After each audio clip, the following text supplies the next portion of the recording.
உயிரோட இருக்கிற ஒரு 2வது பொண்டாட்டி மேல இடத்துல ஸ்பெஷல் பர்மிஷன் வாங்கிட்டு வந்திருக்காங்க. உன்னை பார்க்க வந்திருக்காங்க. யாரு? என் பொண்டாட்டியா? மல்லிகான்னு ஒருத்தவங்க வந்திருக்காங்கப்பா. உன் பொண்டாட்டின்னு தான் சொன்னாங்க. அப்படிதான் பர்மிஷன் லெட்டர்லயும் எழுதி இருந்துச்சு. அவங்க உன் ஒய்ஃப் தானே?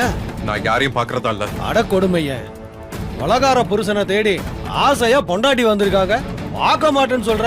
சார், நான் அவளை பார்க்க விரும்பல, சொல்லிருங்க. மேல் இடத்து லெட்டரோட வந்திருக்காங்க. நான் என்ட்ரி போட்டுட்டேன். சார், நீங்க என்ட்ரி போட்டதுக்கெல்லாம் என்னால எல்லாரையும் பாத்துக்கிட்டு இருக்க முடியாது.